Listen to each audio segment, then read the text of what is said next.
Hello and welcome to Aussies Abroad, our weekly show that supports and connects Aussies around the world with inspirational stories from the worlds of sport, entertainment and business.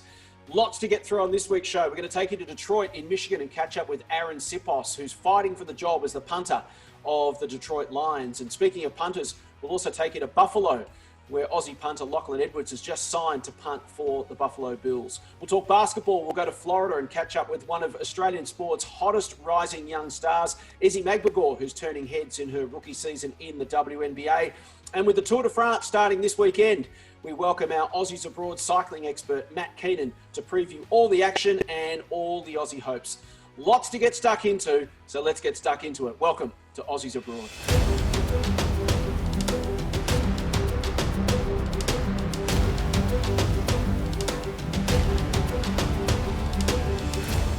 Welcome to the show. Another busy week for Aussies around the world as I welcome in Corey McKernan. And Corey, there's plenty of contenders for this week's Aussies Abroad of the Week.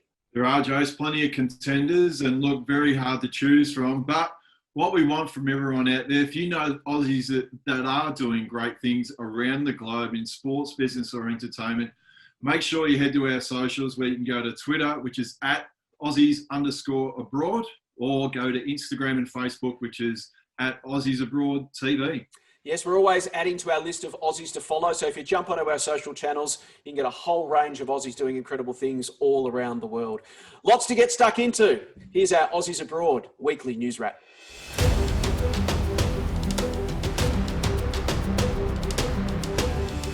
And we're going to kick it off with a double podium for Australia in the MotoGP and the Moto2 in Austria over the weekend. And in the MotoGP, Aussie Jack Miller rode a superb race despite having a busted up shoulder after a nasty crash in practice on Saturday.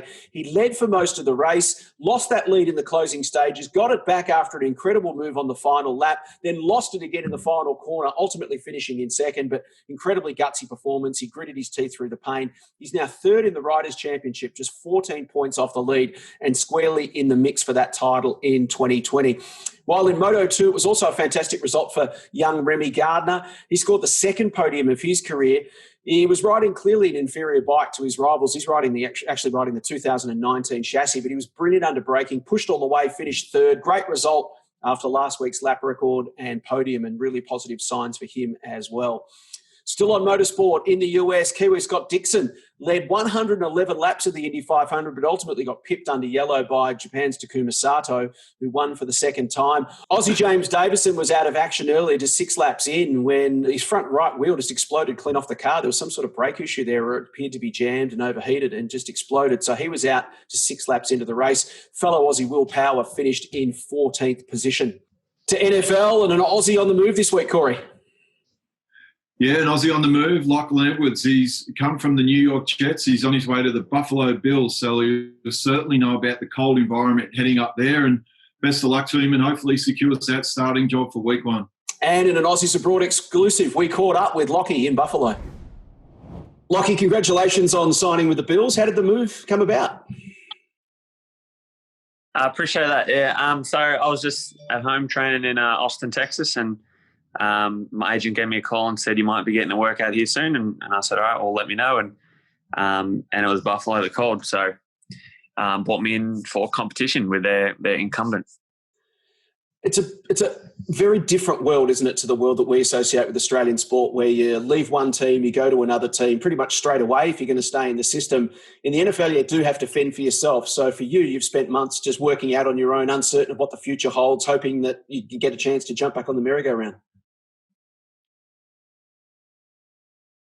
Yeah, that's right. You know, it's kind of like a hurry up and wait type deal. You know, you spend a lot of time by yourself just working out.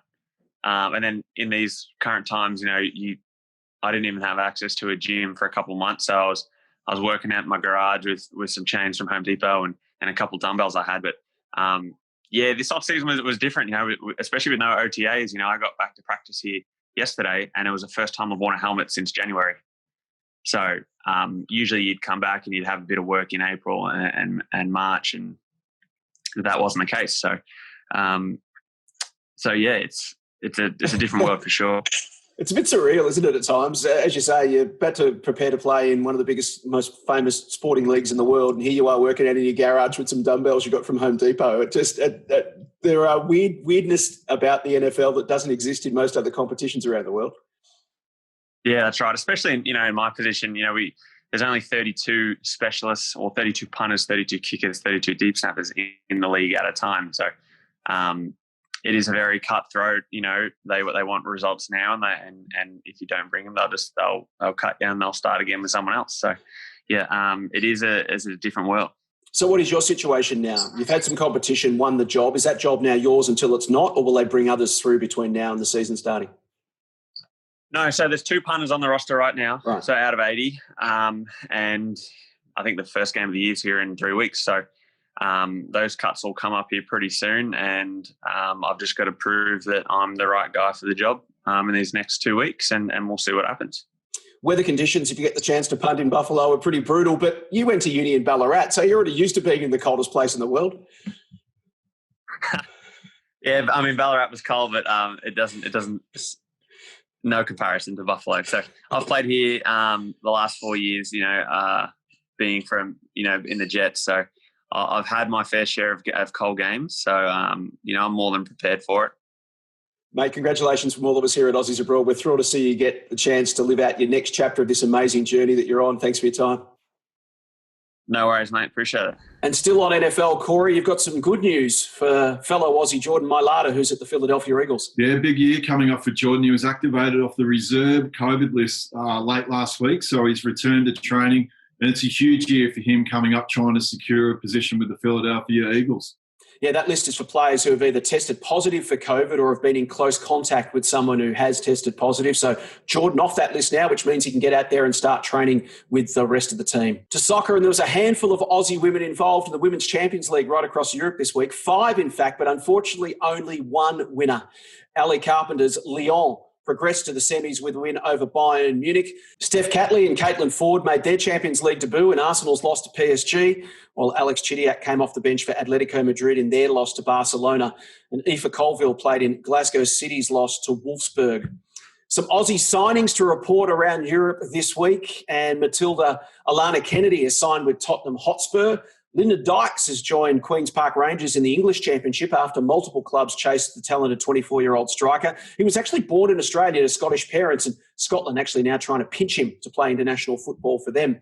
Socceroo Trent Sainsbury has signed with Belgian club KV Kortrijk, and Mitch Duke has left Wanderers in the A-League for Al Tauan in Saudi Arabia. While talented Australian under-17 midfielder Cameron Pepillon will join fellow countrymen Matty Ryan and Aaron Moy at Brighton and Hove Albion in the Premier League. And Cameron actually agreed to terms back in April, but he had to wait until last week to travel due to COVID requirements. And there's a 17-year-old who'll start out in Brighton's youth program playing under 23s and under 18s and hopefully work his way up to Premier League action in the future. To golf, and it was a really busy weekend and a really successful one right around the world for Aussie golfers. A brilliant performance from 24-year-old Aussie Min Jin Lee, who finished 3rd in the Women's Open at Royal Troon. Surely her breakthrough major win isn't far away. Catherine Kirk finished 22nd, 1 shot ahead of Hannah Green in 29th. It was also the opening weekend of the PGA Tour's FedEx Cup playoffs at TPC Boston. And Corey, you were all over this one. Cameron Smith, our highest placed Aussie, tied for 28. Cam Davis played some great golf, but faded late and finished 29th.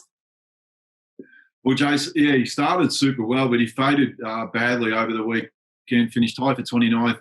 It's a very costly finish for him because what it's done, it's actually cost him a place in next week's BMW Championship, which it narrows down the tour down to just 70 places. As you said, our best Aussie was Cam Smith. Really flies under the radar a fair bit does Cam Smith. He finished in a tie for 18th. And where that's left going into the BMW, you got Mark Leishman's 21st, you got Cam Smith 26th. They're both inside the top 30 for the Tour Championship after the BMW. So Jason Day and Adam Scott both need very good weeks to make the top 30 for the Tour Championship. And there were top 10s around the world also for Jason Scrivener on the European Tour, Robin Choi on the Symetra Tour, and are tied for 11th for David McKenzie on the Champions Tour. So plenty of great Aussie performances to choose from. It's time now for our Aussies Abroad of the week.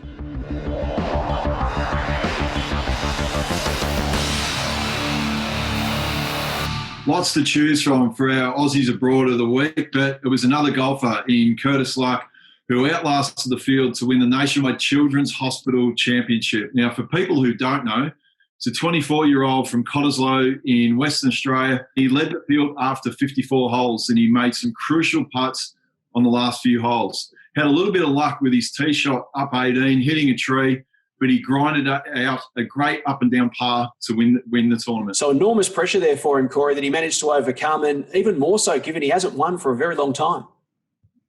Yeah, you're right, Jace. Look, it's fantastic for him. Gets his first win under his belt since he's turned pro. Wins $180,000, which I'm sure in today's environment means a lot to him. But nearly even more importantly, wins a spot into the 2020 US Open.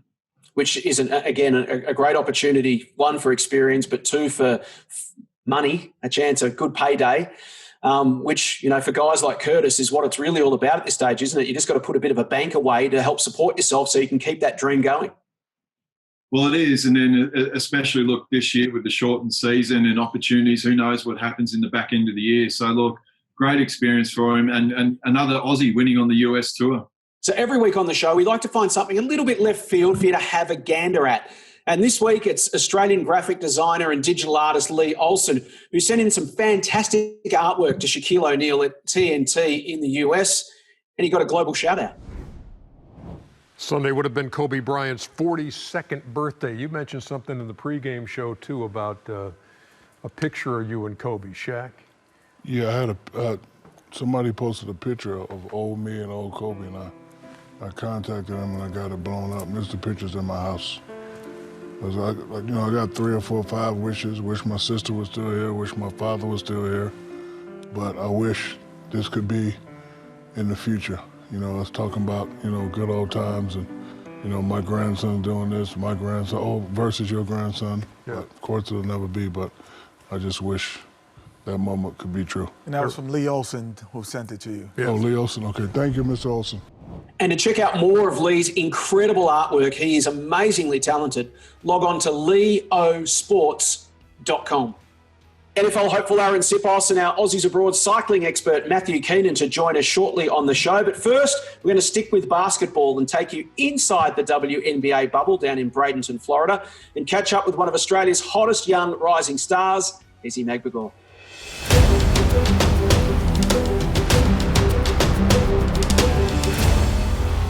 Well, she turned 21 last week and she's turning plenty of heads in her rookie season in the WNBA. Joining us now from Bradenton in Florida is Ezi Magbegor. Ezi, thanks for your time. Welcome to Aussies Abroad. Thanks, Jason. Thanks for having me on the show. How has the experience been so far? It's your first time playing in the WNBA. You actually drafted, you sat out a year, you spent time back here in Australia, decided to sort of develop your game under Guy Malloy at this end and wait it out, not go to college. Has that been worthwhile, do you think?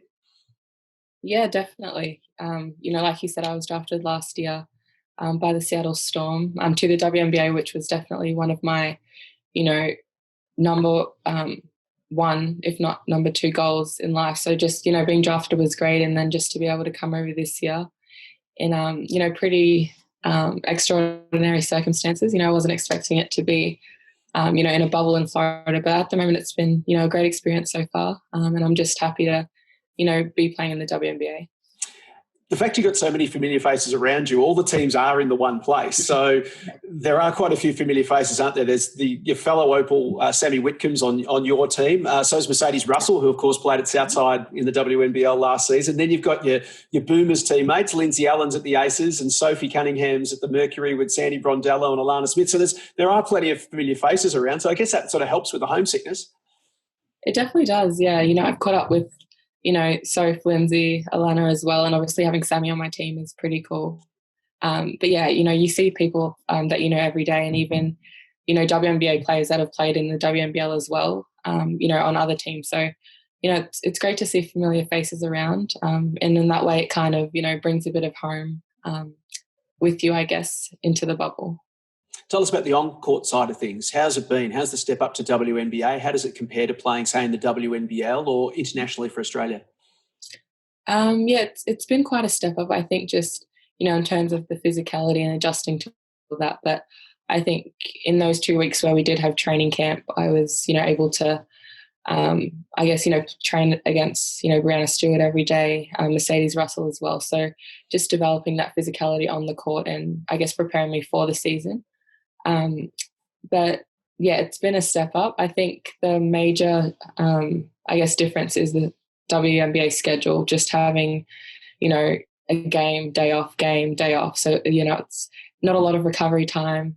It's a pretty condensed season as well. So just, being able to adjust to that on the fly. But I guess, all teams are in the same situation, but that's probably the biggest difference at the moment.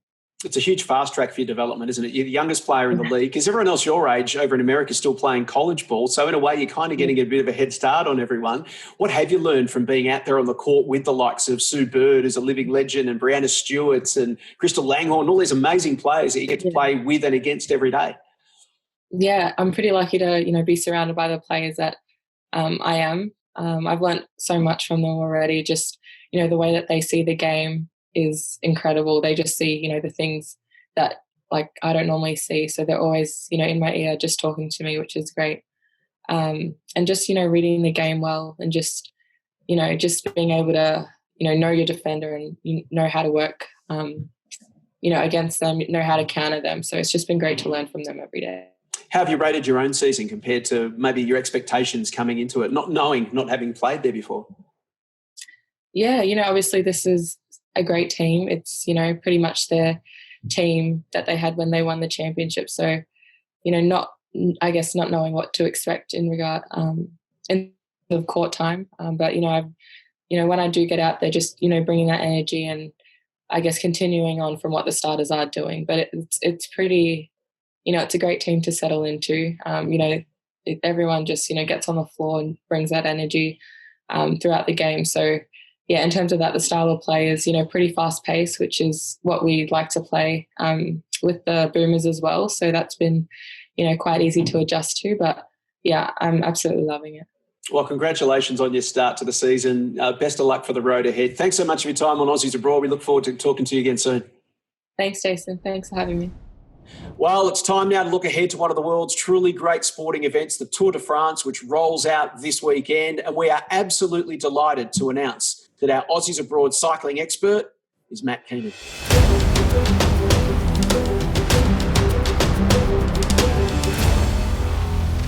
Well, Matty, we couldn't be more delighted to have you joining our Aussies Abroad team. And I know that Aussies chasing their dreams around the world is something that's particularly close to your heart.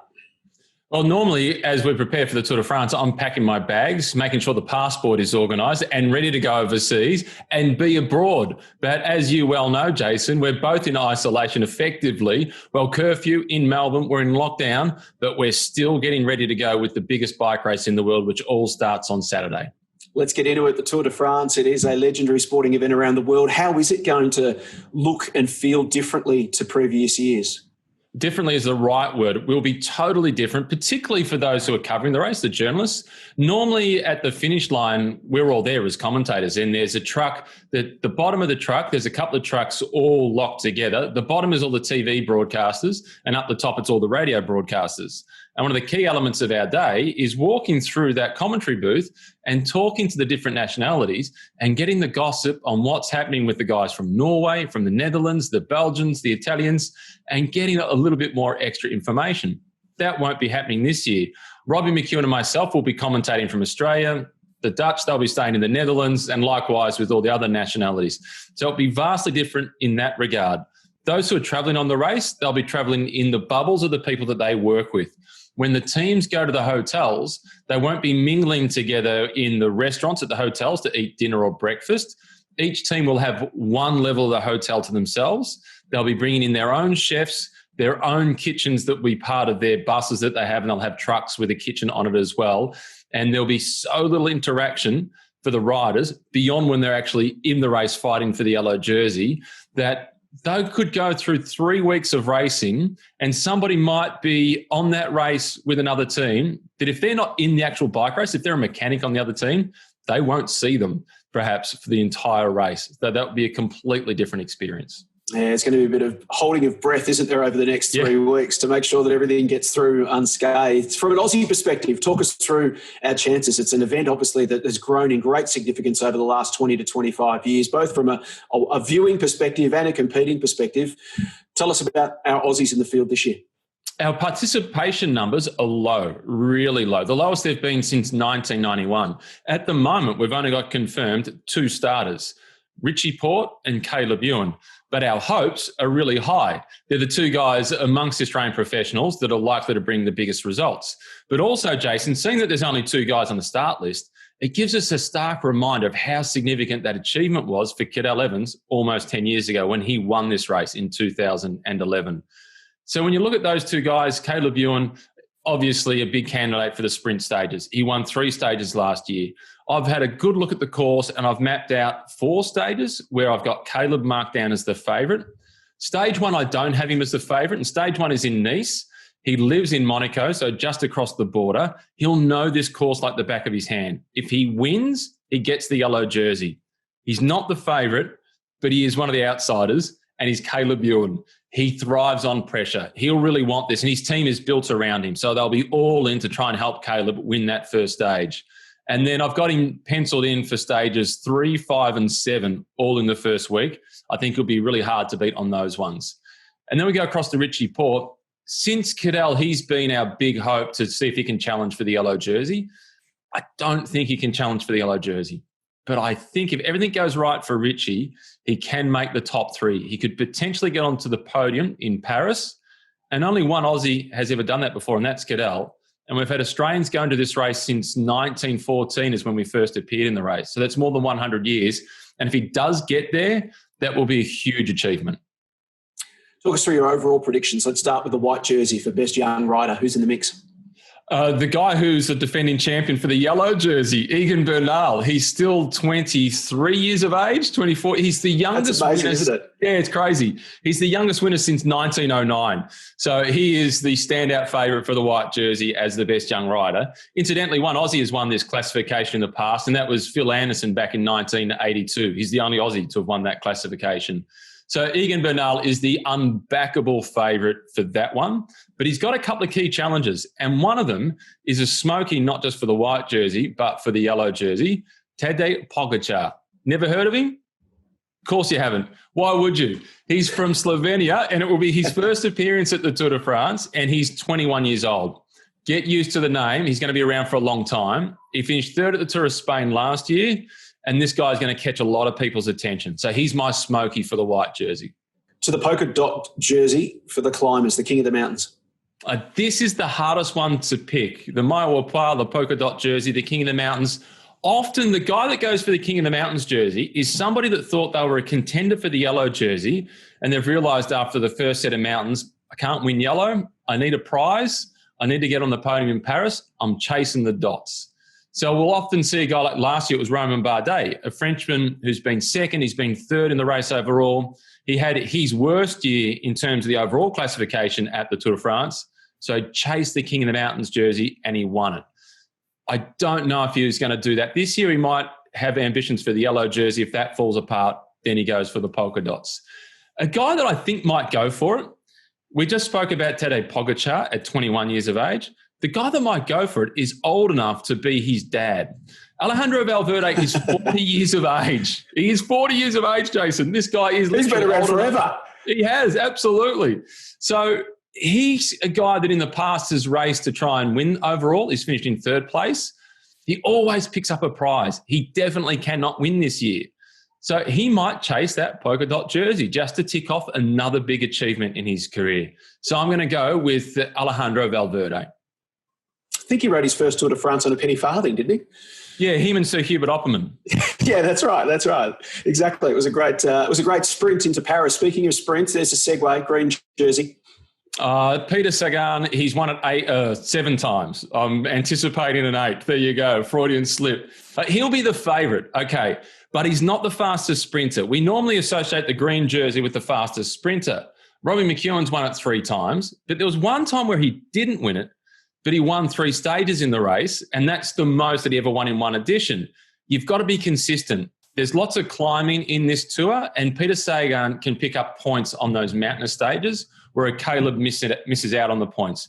I think Caleb Ewan will be the fastest sprinter, but Peter Sagan is still the favourite to win the green jersey, but Caleb could give it a real nudge. And if he picks up those 3 stages that I'm predicting in the first week, he's always been compared to Robbie McEwen. In fact, a couple of times Phil Liggett actually slipped with the comparison and called him Caleb McEwen, which Robbie absolutely loved. So I think you might see Caleb being the guy to challenge Peter Sagan for the green jersey. Who stands on the podium in Paris in the GC? The yellow jersey is the main prize, isn't it? It is the big one. And the defending champion we spoke about before, Egan Bernal, he is probably the favourite on paper. He's got the strong Ineos team around him, a British team, which only has one British rider on the team this year. They've decided not to bring Chris Froome on their team. He's won the race 4 times. No Geraint Thomas, who was second last year and won it the year before. They're all in for Egan Bernal. They're going to be disappointed because another Slovenian, Primož Roglic, I think will take the yellow jersey this year. We like to talk, Jason, about Australians punching above our weight. Slovenia is a population of 2 million people. I've just forecast one of them to win the white jersey and the other one to win the yellow jersey. They punch way above their weight. So remember the name, Primož Roglic. We might need to do a spin-off series, Slovenians Abroad. That might be next. Exactly, for sure. Yeah, so Primož Roglic, I think, could be the one to upset the Ineos apple cart. Keep in mind that since Cadel won the Tour de France, Team Sky or Ineos as their various sponsors, only one other team has ever won the race, and that was in 2014 when Chris Froome crashed out before they got to the cobblestones. So it will be a big upset if my prediction of Primož Roglic is correct. Let's turn our attention to the women's race. Maddie, what can you tell us? Le Course by the Tour de France, it's one day and it's on Saturday, the 29th of August, and it's in Nice. And this is where Australia has got one of the big favourites to try and win this race, Amanda Spratt. For the last 2 years, she's been on the podium at the World Championships, and it's been a Dutch woman who's beaten her both times. Unfortunately, one of her biggest challenges to win the race this year is a Dutch woman, but it's her teammate, Annemiek van Vleuten. So who gets the leadership role within that Mitchelton Scott team will be really interesting.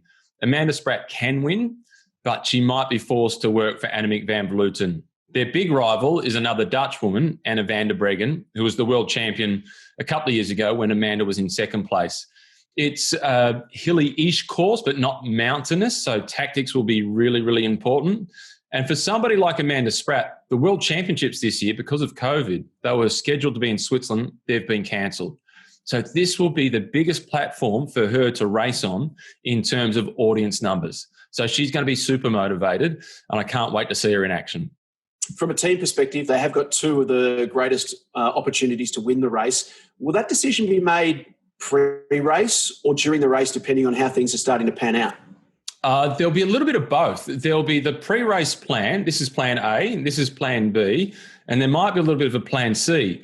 But we've seen this at one of the men's teams, the Koenig Quickstep, in the big one-day races, where they've got 3 guys who can potentially win the race, and they have a plan. And generally, you see those 3 guys be really aggressive because the guy that becomes the team leader is the first one to get into the serious breakaway. So they've got to win the internal battle to be the team leader on the road initially. Amanda Spratt, I think, though, that you won't see her go away from what the team role is and what the instructions are from the team. I really do hope, though, that she gets a green light to work for herself up to some point. The challenge is with Annemiek van Vleuten. She's ridden 6 races this year. She's won 5 of them, and she finished second in the other one. So she's a pretty safe bet for the team. Talk us through your schedule over the next 3 weeks. It's a nocturnal event when you're down here in Australia. And this will be my first time covering it from Australia. So this is actually my first winter in Melbourne since 2006. So we'll be covering it from Australia remotely. Robbie McEwen, my co-commentator, he will be in Sydney. I'll be in Melbourne. I'll also have Bridie O'Donnell in commentary with me in Melbourne as well. Mike Tomalaris will be doing the hosting from Sydney. David McKenzie will be in his home in Carlton doing crosses with Mike Tomalaris. We've got a new chef in Sydney, a French chef in Sydney, replacing Gabrielle Gattei. My days will look like getting into the studio at around about 4 o'clock, making sure that I'm prepared, know all about the churches, the chateaus, the history of the region. And then the broadcast, depending on how long the stage is, sometimes starts at around 6:30, 7:30 for the live streaming. And then we're on TV on SBS from 8:30 most nights, some nights 9:30 if it's a slightly shorter stage. Off air at around about 1:30, get home at 2:30, thereabouts, raid the kitchen, watch a little bit of television and try and wind down, hopefully get to sleep by about 3:30. I've got 2 young kids who are homeschooling, so I might be woken up at around about 9 o'clock or so, and then I'll do a little bit of riding in my garage, because this will be the first opportunity that I'll have had to have ridden throughout the Tour de France, but I'll be doing it from the comfort of my garage, Jason. I thought you might be riding to and from the studio. That'd be the perfect time. At 3 a.m, you'll have the roads of Melbourne to yourself. Think of the times you can do. Yeah, absolutely. I'll be getting Strava records everywhere. Mate, thanks so much for your time. We look forward to your coverage on SBS. You're the best in the business. We love listening to you. Good luck for the next few weeks, and we look forward to your insights here on Aussies Abroad as well. Thanks, Jason. Arryn Siposs is a perfect example of what we like to celebrate on Aussies Abroad. A young guy getting out there, having a crack and chasing his dream. He battled through 3 shoulder reconstructions to play 28 AFL games for St Kilda, then took up college punting, went to Auburn, one of America's college powerhouses, punted there successfully. He's passed up his senior year at college to try his luck in the NFL, and he's signed with the Detroit Lions as an undrafted free agent. Early this week, we caught up with Arryn in Detroit, and for the full interview, you can catch it on our podcast on Spotify, iTunes, or wherever you get your podcasts. Just search Aussies Abroad.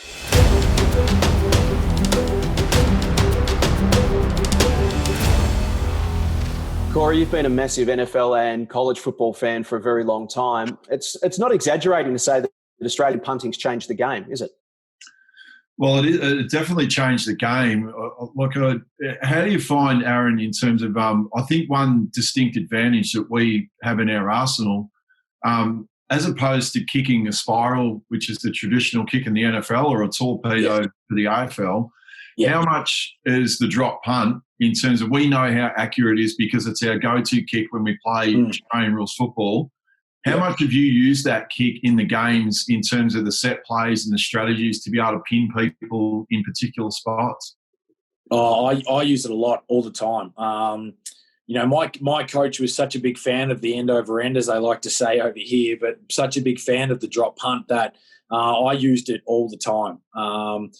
I was obviously really accurate with it, and he really liked that about my kicking. And it's funny. It's like you can have your feet set to show that you're going to go kick right, but then you can kick it across your body and it can go left, and the returner just has no hope in being able to get that ball. And then all of a sudden, you get the ball to bounce forward, and just kind of rolls and keeps rolling, and all of a sudden you've got a 50-yard punt, 55-yard punt that's worked out in your favour, just because you're able to show different directions and things like that. So, we've certainly changed the game in terms of that aspect. Instead of just trying to hit a torpedo as high and as far as possible, we've made it more strategic in a way, I find. Instead of hitting it down the middle of the field and just kicking it as far and as possible, just getting everybody else to go and chase, we've really, changed the game in terms of, no, let's put it towards the boundary and make it hard for returners to actually catch the ball and run it back. So certainly that's an advantage, and we've been able to use. And the NFL's, I think, starting to probably identify that a bit more, and you can see that with every punter, American or Australian. You can see it with every punter out there showing that kick now, which is truly is effective in the game now.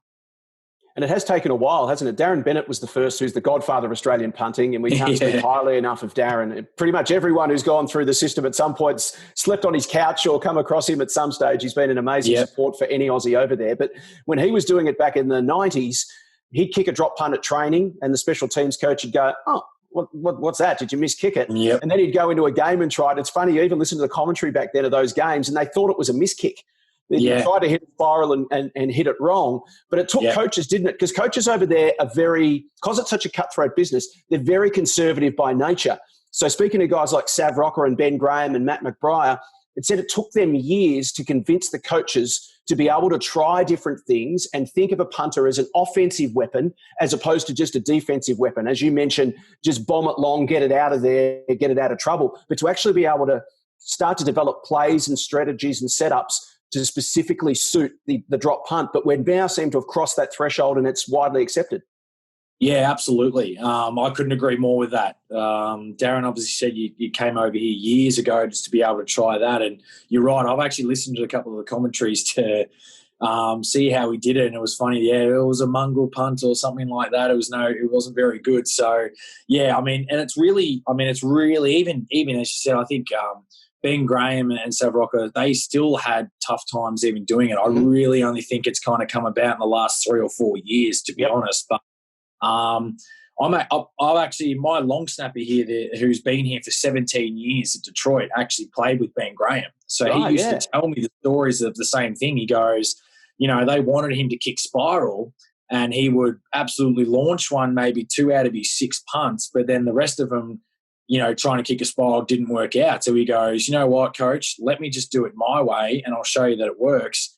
And he started kicking the drop punts, and they were like, how are you doing that? What is that wizardry? What is that dark arts? Exactly. So it was amazing. And Ben just did that for the rest of the time while he was in Detroit. I think he played only 1 season here in the end, but he was getting ready for his 2nd season, unfortunately got injured. But in his 1 year that he played here, he just hit drop punts as well the whole year, and it worked beautifully for him. So, it certainly has taken a long time, but over the last 3 or 4 years, it's certainly something that everybody is starting to do and wanting their punters to do. To be honest, they want them to do that now because it is effective. Which is great, because that means college coaches are all looking for Australians. They're looking for kids That's who can right. hit the drop punts. So suddenly that's Exactly. great. It's opened the super highway for the Aussies to get across there. Exactly. You passed up the chance. You passed up the chance to go back to college for your senior year. Instead, you chose to nominate for the NFL draft. Why? Mm-hmm. Oh, look, I just thought that my age being one, and I know punters can play until they're past 40 years old. I know that, but I was 27 years old, or am 27 years old, I should say, and I just spoke to enough people to be able to make the decision that maybe it is time to do it, because me being 27 and some other young guy that's 23 kind of coming out of college, well, why?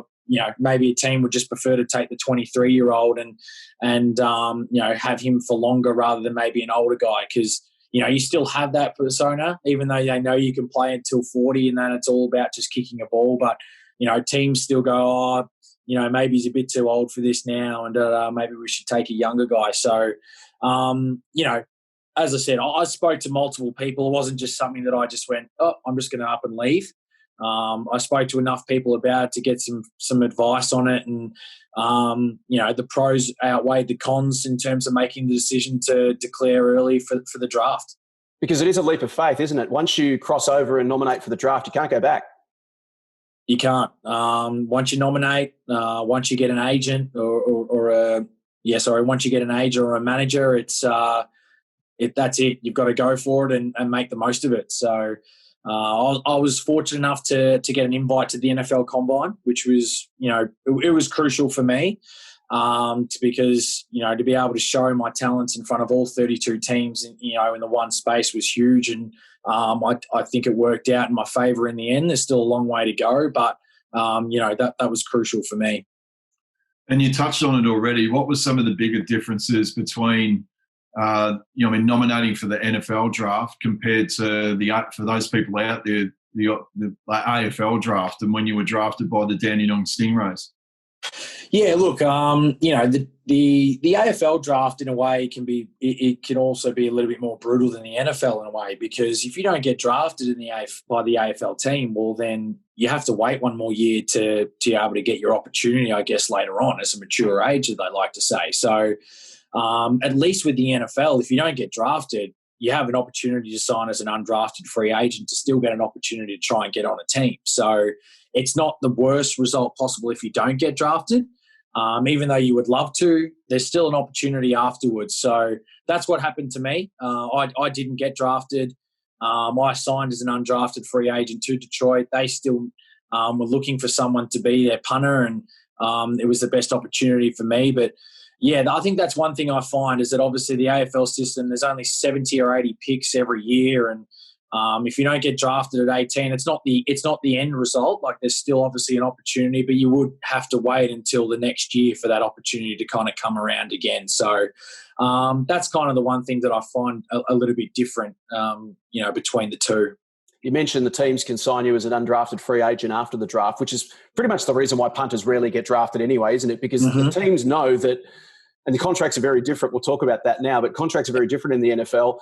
You can get cut at any time. So even when you're playing in season and you're on contract, the contract is kind of a one-way deal, isn't it? At any point in time, you can get cut. So they can bring in, for example, you to punt against the guy who's already in there with that job, and they can make that change anywhere they like. So they don't really need to commit to a punter by drafting them. All that does is sort of give them the first right of refusal to have a crack at this guy and work him out. And if you're better than the other guy, you get the job. He then hits the workout circuit, jumps on the merry-go-round and tries somewhere else. That's exactly right. I probably couldn't have said it better myself, to be honest. So, yeah, look, that's just how it is. It's very rare for a punter to get drafted. I know 2 got drafted this year, and you have to be doing something pretty special to get yourself drafted as a punter. There's no doubt. But that's no guarantee of a start, though, is it? You're still got to work out against the other guys. That's exactly right. I mean, there's been kickers and punters over the years that have been drafted in the 5th, 6th and 7th round, and they've gone to compete and they haven't won the job. That's the reality. Did I expect to get drafted? Probably not, to be honest. So, that's just how it works as for a guy as a specialist, as we like to be called over here. And it's a tough industry to get yourself into. And as you said, contracts really don't mean anything, because one minute you could be playing and the next week you might not be. And that's just how it is over here. So, you do have to make every moment count. When you make the decision, especially for me, to leave early, you got to make sure that you absolutely believe in yourself, for one, and 2, you've got the right people behind you to tell you, that what they're hearing and the right advice to be able to go for it. So, I'm excited by the opportunity. There's no doubt. I know what's at stake and things like that, and it can always change. But, I guess for me over these next few weeks as well, it's like, it's not only is an opportunity to try and make the list as a Detroit Lion, but it's an opportunity to try and make a list on 31 other teams that potentially may need someone. So that's what the NFL is about too. It's not, once you miss out on the opportunity at one team, that's kind of it. You still may get an opportunity elsewhere, but that's why you just want to make every opportunity count wherever that may be. That's a great attitude to have. And I think the life that you've experienced before you've started in the NFL, I think, sets you up pretty well for that. And again, that's the advantage of having that maturity. You've experienced what we call real life for a couple of years, being out in the workforce, et cetera, and you're treating this very much as a bonus, which is a great way of looking at it. Now, that's where you are right now. You're competing in preseason camp against Jack Fox, who's an American, for that one punting spot. Talk us through at the moment, what's the routine, what's the camp, what's the process? What do they tell you as to what you have to do to nail that job? Yeah, look, it's obviously circumstances are a lot different at the moment, being with what's going on with COVID at the moment. Normally what would happen, obviously, you would get to play 4 pre-season games against opposition and really be able to show your skill there in terms of, as I said, all the teams that are out there and get it on film. But this year's obviously a little bit different. So I actually got here on the 23rd of July with camp starting on the 28th, and we had to go through a protocol of COVID testing to make sure everybody was tested negative before we could get it into the building. So we do that for a few days, and afterwards that's where we kind of built it up a little bit. So, we're at the moment now where we're 4 or 5 days into the actual training camp process, where we practice pretty much every day to compete and see who the better guy is. So we're going to be set up in different situations and challenges to see who can kind of deal with the pressure at any given moment.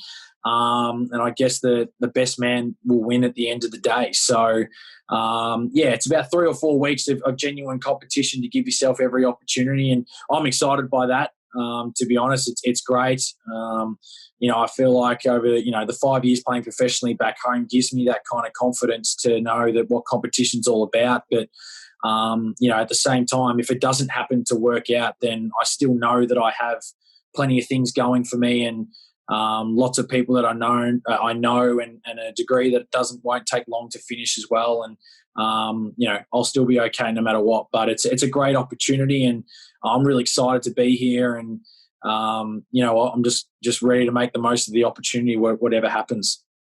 And how is that from a dynamic point of view, Arryn? Because when you like playing an Australian rules football team, the camaraderie with your teammates and looking after one another it's so strong.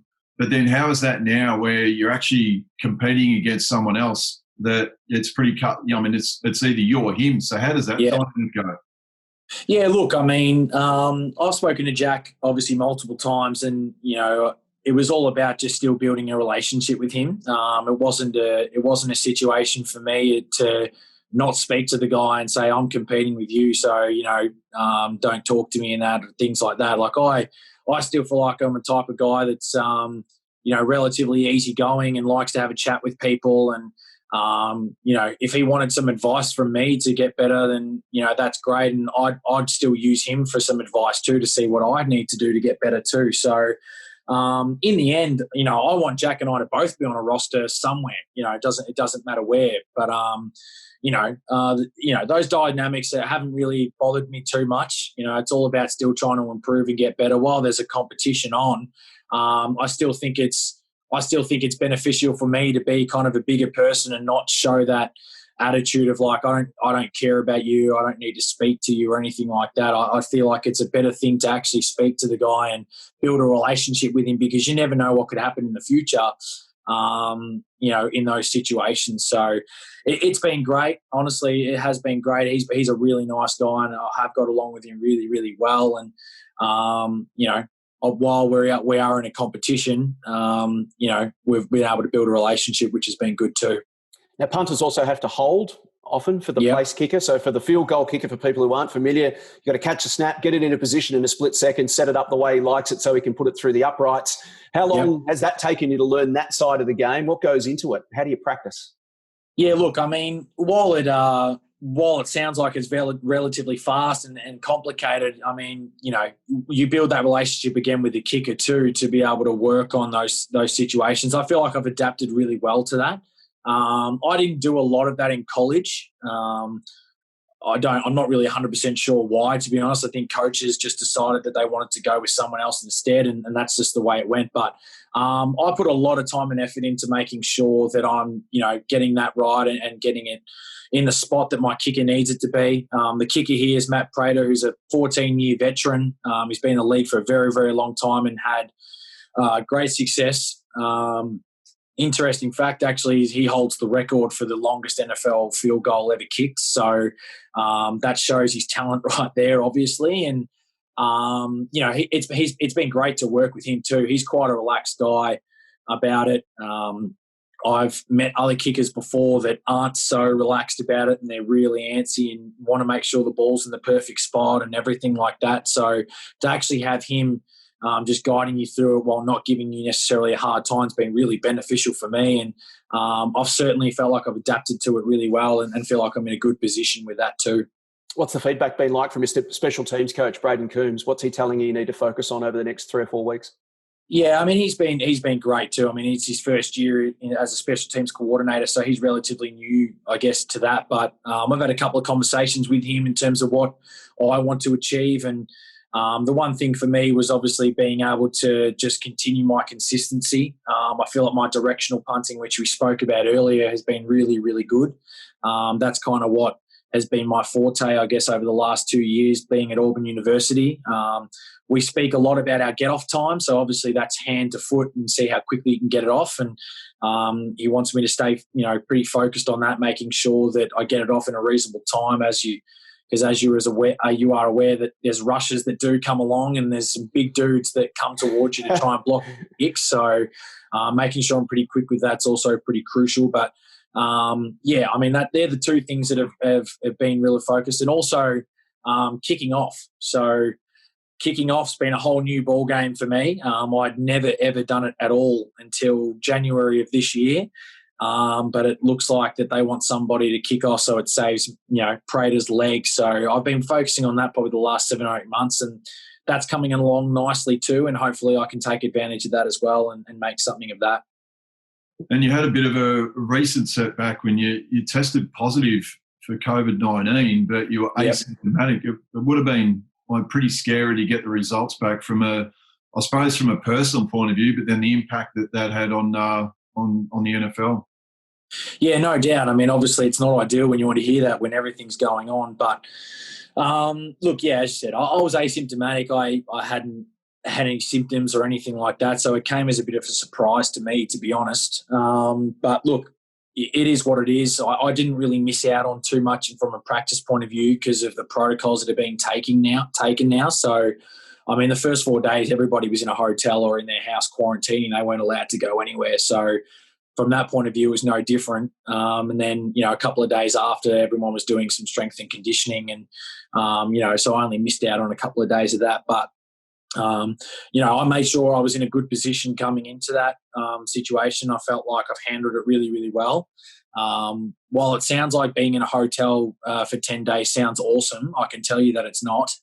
So being in a small room for 10 days and not being able to do anything is pretty challenging. But look, I was able to get through that fine. And back at practice now, all normal and just ready to make the most of this opportunity. So you've been dreaming about the NFL now for a few years. How has your experience so far with Detroit in the early stages sort of stacked up against what you were expecting? It's been phenomenal. The guys that are in that locker room and the talent that's in that locker room has been incredible. Did I ever expect to be in a locker room with Matthew Stafford? Did I ever expect to be in a locker room with Kenny Golladay and things like that? No. Danny Amendola, all those guys, I could reel them all off, but the fact is that I never expected in my wildest dreams to be in locker rooms with those guys. And I think the beauty of it is how humble they are and how willing to actually have a conversation with you. So many of these guys, you have this, perception that they're walk in the locker room and they're not going to give you any time or speak to you or anything like that because they've been in the business for so long and everything like that. But it's a great group of guys and I've thoroughly enjoyed it so far. And being a specialist, being a punter certainly gives you enough time to kind of think about things and everything like that and enjoy it a bit more. And that's exactly what I plan on doing. Now you're a long way from home, Arryn. What's the one piece that one piece of Australia that you keep with you that reminds you of back home? Well, I'm actually married, so my wife is probably one. So that's a fair piece, and I mean that in the most respectful way. Yeah, so I probably should mention her, but no, I've got just a couple of little gifts and that. I've actually brought some Vegemite over with me, so I had to make sure that I brought the Vegemite over and things like that. And I've had lots of friends actually come over and visit and come to college games, which has been incredible. Obviously, before all this, again, COVID stuff had occurred, but every time they'd come over, they'd bring the Tim Tams or they'd bring the Vegemite or they'd bring the Allen's Lolly Snakes and things like that just to kind of build, give you some things from back home. But yeah, I mean, it's been a journey, that's for sure. And it's good just to be able to, when people come over and visit and that, considering I haven't been able to get home that often, when you're able to see them, it's pretty cool. If you could have a care package arrive on your doorstep right now and you had 3 things in it, what would you want in the care package? I would, probably coffee to start off with. I'd really like a nice coffee because that's tough over here. There's no doubt. I still haven't found one in Detroit yet, so I'm still searching. So that's probably one. 2, that's tough. You've put me on the spot here. Wow, I can't think of many. To be honest, are you a Aussie? What do you think of American child? I could probably go a meat pie or a sausage roll. I definitely would want to go with one of the two, if not both. That would be unbelievable. 4 and 20 pies, I think, would be really good. Do you miss bakeries, like an Aussie bakery where you could just walk past and get a bread roll or something? They just don't have them there. Yeah, you're absolutely right. The bakeries and that. I lived in Mordialloc, obviously, for the last 4.5 years before I moved over here, and I had a bakery literally 2-minute walk away that had the best coffee and the best sourdough bread and things like that. It was unbelievable. So you're absolutely right. I do miss that, certainly. And if you could invite any 3 Aussies, past or present, to an Aussie Barbie, who would you invite? Who would be your dream 3 or 4 people you'd love to invite to a Barbie, past or present Australians? Okay, so you're talking about as in like maybe like celebrity type thing, or just anyone past or present. So dead or alive, if you could have 3 or 4 Aussies turn up to a Barbie, who would you love to sit down and have a beer and a chat with? I'd love to have my wife's parents over here. I think that would be a great start, to be honest. She misses them dearly a lot, so I think that would be quite beneficial for her. I'd love my brother to be over here. My younger brother, it would be great to have him over here for a few weeks. That'd be incredible. I would probably get a couple of my Williamstown mates. I'd love to get Sam Donnell over here. I think Sam Donnell would be one, and Jack Dorgan. They're probably two of the closest guys I build relationships with over there in Williamstown. Well, Sammy was the reason you went to Willie in the first place, wasn't it? You already had a relationship with him. Sammy was definitely the reason I went there. I built a great relationship, obviously, at St Kilda in the few years that he was there. And, ultimately that's the reason why I went to Williamstown, because I just wanted to play football with him. So he was my best man at my wedding too. So definitely would want him to come over here and have a few beers and a barbecue, that's for sure. So, yeah, they're probably guys that come to, people that come to my mind pretty quickly that I'd certainly enjoy getting together with right now.